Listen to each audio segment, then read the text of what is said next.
While I don't think I'll be returning anytime soon to this new Guardians of the Galaxy game to play around with the core combat mechanics in isolation, my first playthrough was a hell of a fun time. This gaming adaptation of Marvel Comics' misfit spacefaring hero team takes a lot from the James Gunn films. Usually I'd like to see a game based on a comic come up with its own take and direction, but the Gunn formula for the Guardians is hard to not want to play around with in another medium. The clever use of the retro pop rock music and the great interplay his version of the team have is awesome, and this title absolutely nails bringing those elements over to this interactive medium. There is loads of dialogue in this game, barely a few seconds go by without some banter, but in a smart, some might even say groundbreaking move, they decided to make all this dialogue not cringy.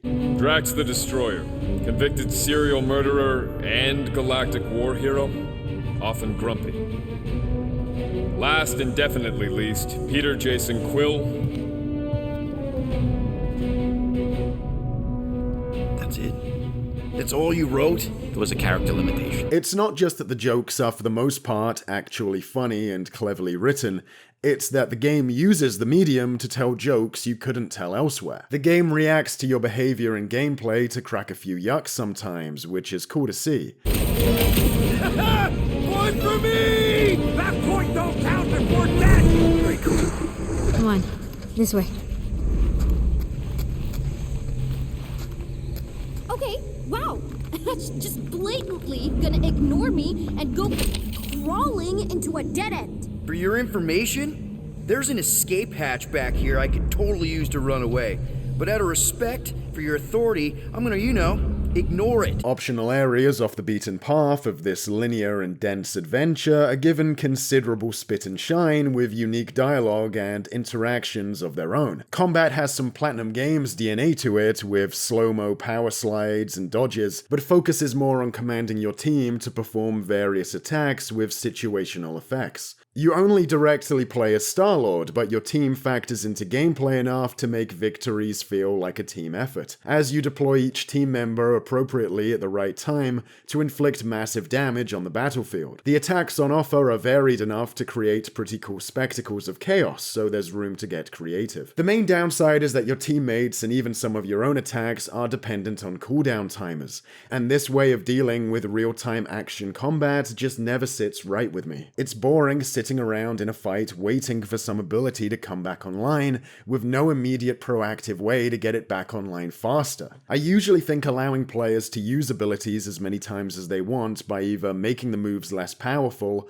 or making the enemies stronger is just far more enjoyable. This isn't a game you should go into for some kind of core loop with deep mechanics. It's a linear adventure where you'll be taking part in a variety of activities along the way, specific to the context of the story. Platforming, minigames, dialogue trees, puzzles, and even some pretty enjoyable spaceship combat all make appearances in between the battle arenas. Dialogue choices are a fairly big part of the game, as some choices will affect which events you get to see throughout the title. Your ability to convince people of things and win exchanges also will affect how things play out. Dialogue choices even play into combat. During a fight, you'll occasionally get the ability to huddle your party for a team meeting and send them back into battle with buffs, but only if you say the right thing to motivate them, which is cool. The dialogue system here is appropriate. Star-Lord is a bit of a scrappy, cheeky guy who blunders his way into tight jams, so this all works well here. Outside of the comedy, there's an endearing core story here about overcoming trauma, coming together, and teamwork,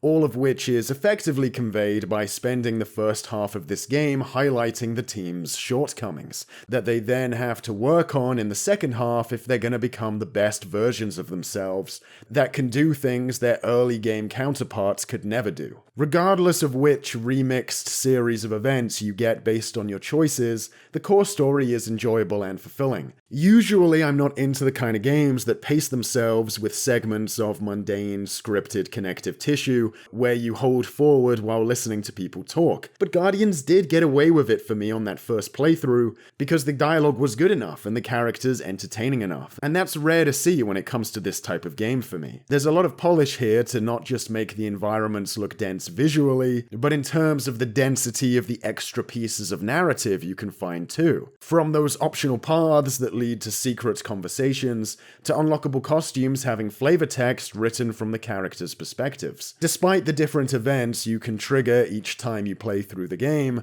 this is the kind of title that for me is hard to replay because of the slow connective tissue between core gameplay. It's a shame because there are so many details in here to uncover on repeat playthroughs. I just can't take a lot of that walking and talking the second time around, because of course it's not like they can have the entire script to refresh or anything. That all said, there is a certain classic gamey energy to this one. Nothing is quite as cool and gamey as getting to a pivotal moment in a character's story where they overcome or deal with some past trauma, and the game announcing to you that because of that they now do quad damage. There's a fun playfulness to the campaign as you bounce and bumble between different unexpected adventures and oddball encounters. I'd say this game comes recommended for that first 15-hour playthrough. But if you're anything like me, I wouldn't expect to be coming back to it that much afterwards with the still heavy amount of scripted content there is here. Some of which isn't that fun to go back to when you're replaying, waiting to get to the choices or juicy action-packed moments. Just take that into account when deciding how much you're willing to spend on this one.